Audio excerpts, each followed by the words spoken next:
너희가 기도하기를 더욱 원하노라. 아멘.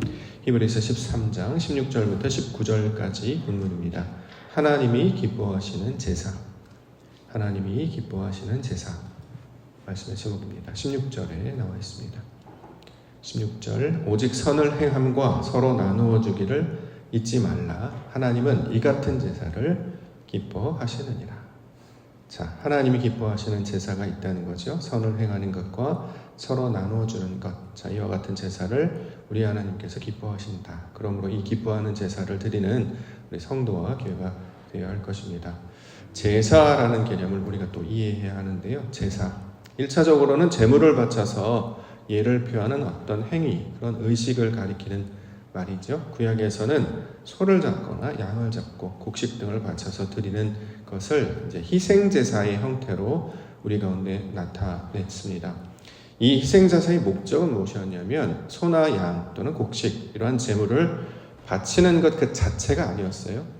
소를 잡아서 바치고 양을 잡아 바치고 곡식을 잡아 바치는 것이 사실은 무슨 의미가 있겠습니까? 이 모든 것을 창조하시고 소유하신 분이 하나님이시고 이거보다 훨씬 더 크신 분이 하나님이시기 때문에 예를 들어서 태평양 바다에 물 한 바가지 분다고 그게 무슨 의미가 있겠습니까? 그렇죠? 이건 교육이에요. 가르치려고 우리 가운데 제사법을 가르쳐 주시는 것이죠. 무슨 뜻이냐면 제사함이 무엇인지 대속이 무엇인지를 우리 가운데 가르쳐 주시기 위하여서 소나 양이나 제물을 대신해서 제물로 삼게 해주셨습니다. 왜 그러냐면 죄사함을 받아야 된단 말이죠. 죄사함, 어떤 대가, 피 흘림과 희생을 통해서 그것들을 대신하려고 하는 그 속성이 제사 안에 녹아져 있기 때문에 자, 이것을 가르치기 위한 것이었습니다. 그래서 이것을 레위기에서는 크게 5가지 제사법 등으로 알려주셨죠. 번제, 소제, 화목제, 속건제, 속제제. 우리가 이제 레위기를 통해서 살펴본 적이 있었는데 5가지 제사를 통해서 왜 그러느냐? 죄를 사하여 주는 과정. 근데 대가가 필요하잖아요. 소나 양이나 곡식. 그러니까 죄를 사하기 위해서 하나님을 알지 못하는 그런 상태에서 하나님을 아는 상태로 바뀌기 위해서는 그냥 저절로 되는 것이 아니라 분명한 대가가 필요한 것이다. 자, 그것을 대속의 의미로 소, 양, 제물 통해서 희생제사로 보여주셨습니다. 그러면 1차적으로 이제 소나 양이나 곡식들을 이제 드린단 말이죠. 그러면 그 다음 코스, 그 다음 단계가 있을 텐데 이걸 우리가 보통 이제 2차원으로 넘어간다 이렇게 얘기하는데 자, 1차적으로 소나 양이나 이 곡식들을 드리는 것이 목적이 죄사함이라면 왜 우리는 죄사함이 필요한가? 2차원적인 의미의 제사의 목적은 바로 거룩해 하기 위해서 거룩함, 하나님의 속성을 담기 위해서 이 죄사함을 지나서 거룩함으로 나아간다라는 거죠. 레위기 11장 44절과 45절에 보면 나는 여호와 너희의 하나님이라 내가 거룩하니 너희도 몸을 구별하여 거룩하게 하고 땅에 기는 길짐승으로 말미암아 스스로 더럽히지 말라. 나는 너희의 하나님이 되려고 너희를 애굽 땅에서 인도하여 낸 여호와라. 내가 거룩하니 너희도 거룩할지어다. 자, 하나님의 거룩하심을 담기 위해서 닮아가기 위해서 죄사함의 상태에서 벗어나서 하나님의 속성으로 적극적으로 나아가는 거예요. 근데 하나님의 속성이 뭐냐? 거룩함이라는 거죠. 그래서 우리도 그 거룩함을 받기 위해서 자, 이 제사의 과정을 겪게 됩니다. 그래서 1차원적으로 죄사함을 통한 대속을 지나서 우리가 어디로 가느냐? 거룩해지려고 한다는 거죠. 그래서 이 제물들을 다듬는 것을 가만히 보면 짐승, 살아있는 것들은 잘라내잖아요. 껍질을 잘라내거나 각을 뜨거나 지방을 잘라내거나 이렇게 잘라내서 그러니까 거두어내는 걸로 설명을 하고 있고 곡식으로는 부서뜨리는 거죠. 잘게 소재가 바로 그건데 이렇게 찢거나 빻거나 해서 가루로 만드는 거. 원래 형태가 무너지는 것. 그래서 원래 있는 자아가 깨어지고 원래 우리가 세워놨던 그 모양이 부서지고 다시 만들어내는 거예요. 하나님이 기뻐하시는 그 질그릇을 만들고 떡고물을 만들고 어떤 모양을 만드는 것처럼 그렇게 한다는 거죠. 왜 그러느냐? 육신적인 것들을 다 잘라버리고 그래서 나중에 보면 번제를 드죠. 불로 태우는 제사. 자, 육신의 것은 다 사라지고 하나님의 것만 남는 그 거룩한 상태, 이걸 우리가 번제라는 말로 배웠습니다. 히브리어는 이제 올라라고 번역이 돼서 말 그대로 올라, 하나님께 올려드리는 그런 제사의 내용으로 설명합니다. 그래서 1차, 2차를 지나서 마지막 종착역이 이제 3단계 또는 3차원이라는 거죠. 거룩함의 3단계는 무엇이냐면 하나님과 우리와 함께 있는 상태가 되는 것. 그래서 이걸 임마누엘이라고 하잖아요. 하나님이 거룩하시고 우리가 거룩해요. 하나님의 속성과 내가 똑같아집니다. 하나님 안에 내가 있고 내 안에 하나님이 있고, 그래서 서로 모양과 뜻과 성질이 같은 상태가 되는 것, 그것을 우리가 샬롬이라고 부르는데, 자, 이 모양으로 살아가게 되는 것입니다. 그래서 그때부터는 어떻게 살아가냐면 우리의 속성이 변화되죠. 자, 죄사함을 말하고 거룩함으로 나아가서, 그럼 거룩함이 누가 그 거룩함이 되느냐? 중동 지방에 사는 그 이스라엘 백성들만이 아니라 하나님의 말씀을 따라 부르심을 받은 저와 여러분들이 이스라엘이 되어서 우리가 바로 그 거룩함을 입은 하나님의 나라 백성이 된단 말이죠. 그럼 우리가 바뀌게 되는 거예요. 육신의 정욕과 우리의 습관이나 생각 따라 살아가는 것이 아니라 하나님의 말씀과 성령을 따라 살아가는 자들로 나아가게 되는 것. 자, 이렇게 우리의 속성이 변화되어서 하나님이 기뻐하시는 그 하나님의 아들들로 살아가는 것이 제사를 통해서 가르쳐 주시는 하나님의 의도이며 뜻이 된다라는 것이죠. 이것이 하나님이 기뻐하시고 바라시는 제사의 본질이자 내용이 된다라는 것입니다. 자, 이것을 우리가 보통 신약에서는 뭐라고 얘기하냐면 속사람이 변한다 이렇게 이야기하죠. 그래서 로마서, 우리가 잘 알고 있는 로마서 12장 1절과 2절에 보면, 그러므로 형제들아 내가 하나님의 모든 자비하심으로 너희를 권하노니 너희 몸을 하나님이 기뻐하시는 거룩한 산 제물로 드리라. 이는 너희가 드릴 영적 예배니라. 너희는 이 세대를 본받지 말고 오직 마음을 새롭게 함으로 변화를 받아 하나님의 선하시고 기뻐하시고 온전한 뜻이 무엇인지를 분별하도록 하라. 자, 세상을 본받거나 세대를 본받는 것이 아니라 하나님을 본받는 자가 되는 것. 그래서 그의 선하시고 기뻐하시고 온전한 뜻이 무엇인지를 찾고 구하고 그것 뜻대로 살아가는 자들이 되는 것. 자, 이것이 제사를 통해 주시는 하나님의 의도와 목적이 된다라는 거죠. 자, 이 의도를 원래 온전히 알아야 신앙에서 소위 말해서 성장이 일어납니다. 이 내용을 알지 못하면 열심히 제사는 열심히 드리는데 왜 사람이 안 변할까? 신앙생활을 그렇게 오랫동안 하는데 왜 사람은 안 변할까?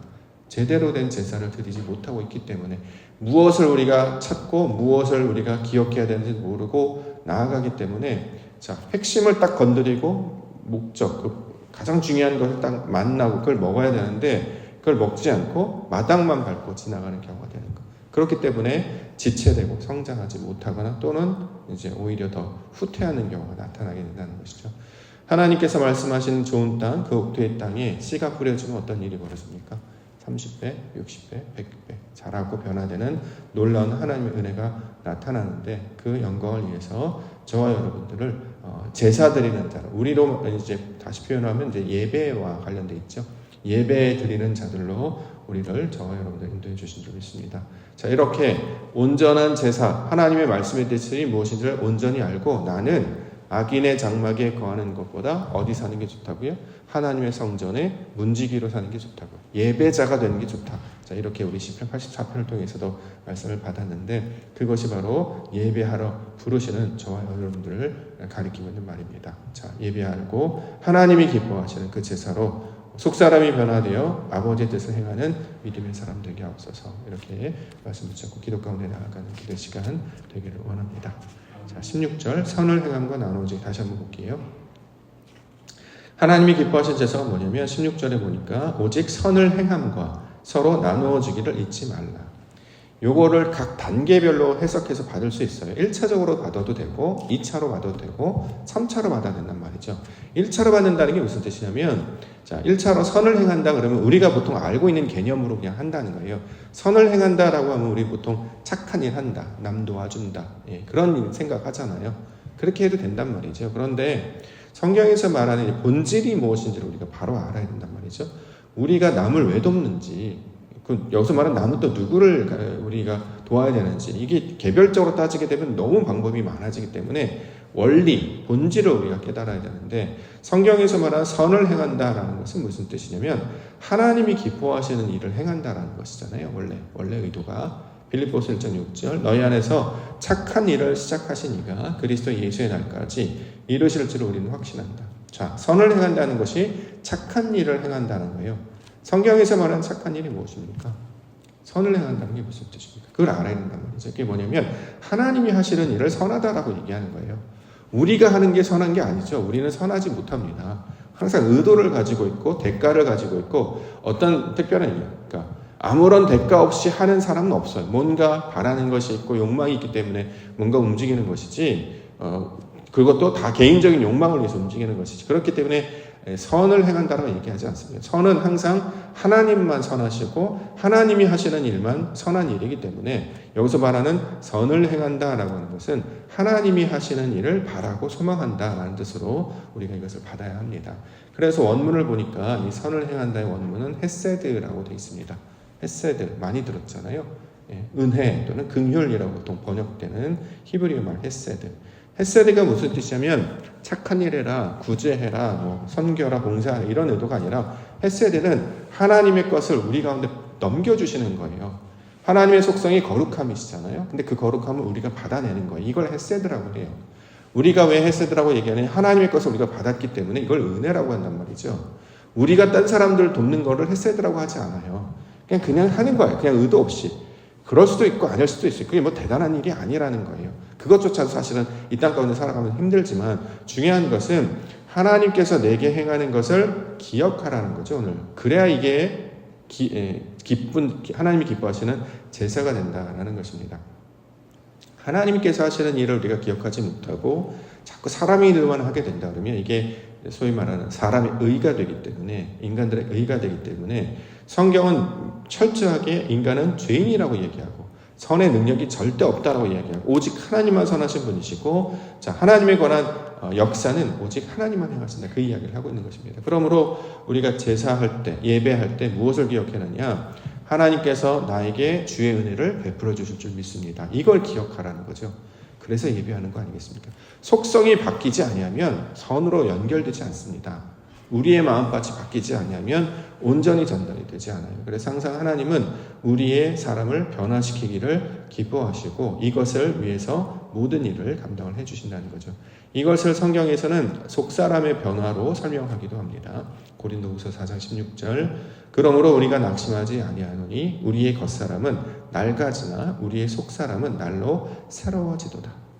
자, 우리의 속사람이 속에 있는 사람 본질적인 내면이 바뀌게 하는 것. 이게 바로 선을 행한다라는 것이고. 여기 이제 또 그다음 나오는 단어가 서로 나누어 주기. 이거를 이제 서로 나누어 주기 그러니까 이제 서로 막 물건 교환하고 뭐 서로 선물 주고 이렇게 우리가 보통 이해를 하는데 그게 이제 1차원적인 것이고요. 우리는 이제 2차원에서 3차원까지 나아가야 되는데 이걸 그래서 성경 원문을 보시면 헬라어로 코이노니아라고 번역이 되어 있습니다. 코이노니아 많이 들어보셨죠?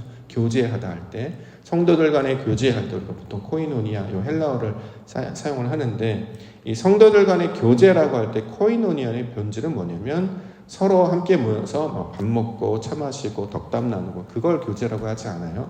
교제할 때 반드시 필요한 게 뭐가 있습니까? 하나님을 나누지 않으면 교제의 의미는 사라지는 거예요. 따라서 코이노니아, 교제하려면 반드시 뭐가 있어야 하냐면 하나님과 나와 교통하거나 소통했던 그 증거가 있어야 됩니다. 그 과정이 있어야 돼요. 하나님과 소통하거나 교제한 내용이 없으면 교제가 안 일어난단 말이죠. 예를 들어서 요즘 뭐 유행하는 뭐 예를 들어서 천만 영화 뭐 왕과 사는 남자 보셨습니까? 예, 안 보셨잖아요. 교제가 못 일어나요.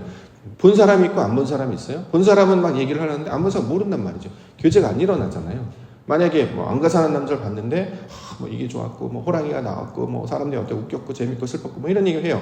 안 본 사람은 이게 무슨 소리야? 이건 교제가 아니잖아요. 그냥 자기 이야기하는 거고 사람은 좋겠네. 뭐 나도 봐야겠다. 뭐 근데 나 언제 이런 식으로 교제가 일어나지 않아요. 그거는 그냥 각자 자기 얘기하는 것. 마치 아이들이 모여서 같이 노는 것 같은데 가만히 보면 각자 따로 놀고 있죠. 이랑 똑같아요. 교회도 마찬가지입니다. 교제하는 것 같아도 가만히 보면 각자 자기 얘기하는 것이지 주고받는 게 없어요. 핑퐁 되지 않아요. 그걸 교제라고 하지 않습니다. 그냥 같이 앉아 있다라는 거죠.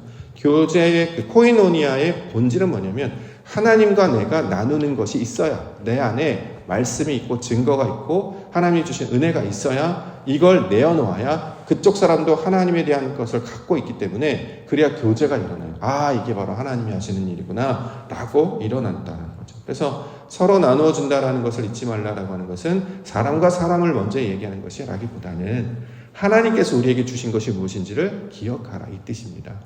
하나님께서 내게 무엇을 주셨는지를 기억해야 이게 기뻐하시는 제사가 된다는 거죠. 이걸 예배의 내용으로 설명하고 있습니다. 그래서 우리가 예배하고 묵상하고 말씀 읽고 또는 필사하고 그렇잖아요. 그리고 세상에서 하나님 우리에게 역사를 어떻게 역사하실까 늘 깨어있고 하나님이 하시는 걸 좀 기억하고 그래서 내게 주시는 일이 어떤 것이 있었는지를 잘 기억해놨다가 이제 교제의 현장이 일어나면 그래서 하나님의 것을 전하거나 말할 때 뭐 내가 깨달은 말씀일 수도 있고 묵상하다 깨달은 감동일 수도 있고 또는 어떤 상황일 수도 있고 하나님께서 나에게 이런 감동과 깨달음을 주셨어요 라고 할 때 그것을 내어놓아야 이게 본질적인 교제의 목적이 된다는 거죠. 이게 빠져있으면 그냥 모임은 아무런 생명력이 없어서 무익한 시간이 되어버리고 합니다. 교회가 놓치면 안 되는 것이 내 안에 하나님이 없고 주일날 오게 되잖아요. 그러면 교제할 때 두렵고 떨려야 되지 않겠습니까? 그래서 왜냐하면 그 시간이 무익하단 말이죠. 그래서 가장 먼저 예배를 먼저 드려요. 왜냐하면 말씀을 통해 우리를 깨우시기 때문이죠. 그래서 감동에 관한 이야기를 하고 있는 것입니다. 그래서 교제할 때 반드시 필요한 것이 소통. 그래서 이걸 방면으로 기도하라라는 말씀을 하신 이유가 거기에 있습니다. 18절 19절. 우리를 위하여 기도하라. 우리가 모든 일을 선하게 행하려 함으로 우리에게 선한 양심이 있는 줄을 확신하노니 내가 더 속히 너희에게 돌아가기 위하여 너희가 기도하기를 더욱 원하노라. 기도라고 하는 것은 하나님의 뜻을 구하는 거잖아요. 아버지의 뜻이 무엇인지, 아버지가 뭘 원하시는지, 나는 이렇게 하려고 했는데 우리 하나님께서 나에게 감동 주셔서 이렇게 하려고 하셨다. 요 말을 고백을 해야 된단 말이죠. 상황은 그럴 수 없어요. 상황은 뭐 새벽 예배를 못하거나 뭐 예배를 못하거나 또 뭐 섬기지를 못하거나 내 상황과 현실은 그렇게밖에 될 수 없단 말이죠. 그런데 그 누구라도 그렇게 그래 평범한 생각 아닙니까? 근데 그 와중에 그럼에도 불구하고 저는 예배를 해야겠습니다. 왜요? 그렇게 우리를 하나님께서 감동시키셨기 때문에. 자, 이런 말들로 교제를 나누는 것이 본질이 됩니다. 그래서 이제 인도하는 자들 이야기합니다. 17절. 너희를 인도하는 자들에게 순종하고 복종하라. 그들은 너희 영혼을 위하여 경성하기를 자신들이 성산할 자인 것 같이 하느니라. 그들로 하여금 즐거움으로 이것을 하게 하고 근심으로 하게 하지 말라. 그렇지 않으면 너희에게 유익이 없느니라.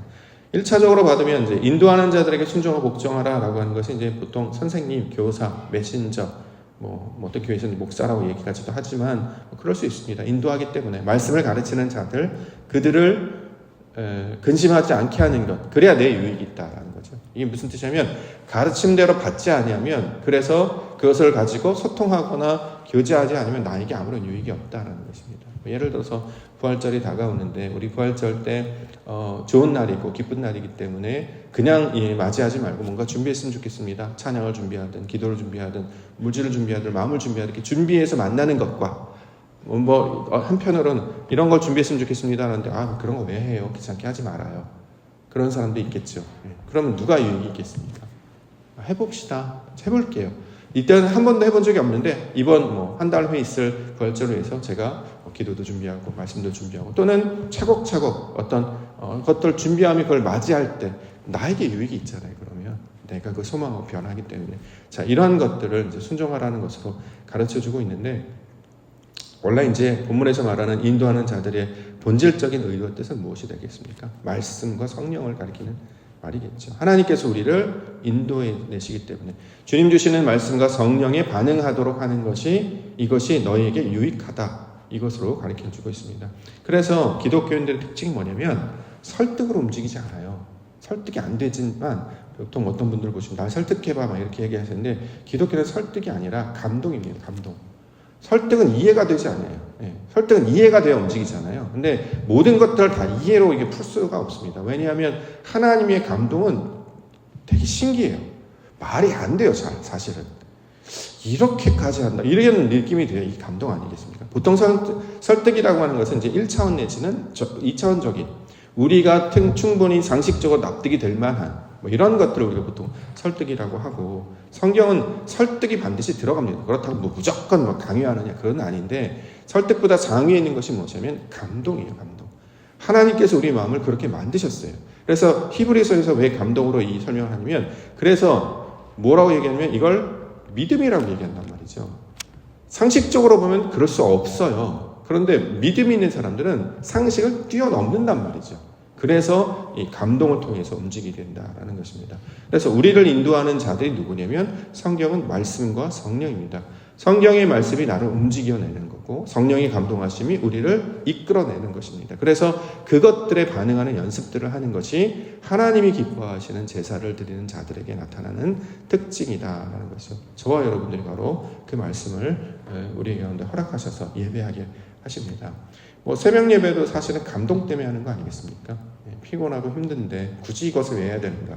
뭐 매일 그렇게까지 해야 되나? 이렇게 얘기할 수도 있죠. 근데 참여하시는 분들은 또 이것이 그렇게 하는 일들은 그것이 하나님이 기뻐하시는 예배요. 또 나를 그렇게 깨워주시고 무언가로 몰입하게 하시고 그것을 소망하게 하시는 것. 이것은 원래 나 같은 사람이었으면 안 했을 텐데 하나님이 하셨어요 라는 고백의 증거가 바로 이런 모양들 아니겠습니까? 그 연습을 이 과정으로 해내고 있다라고 생각합니다.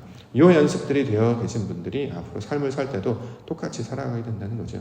설득을 당해도 많은 일들을 합니다. 그런데 하나님 감동하시고 말미암아 하나님의 일을 감당하게 되는 것. 자, 이것이 우리 하나님 기뻐하시는 제사 드리는 자들의 내용과 목적이 될 것입니다. 저와 여러분들이 그 기뻐하시는 제사 드리는 예배자들 되시기를 원합니다.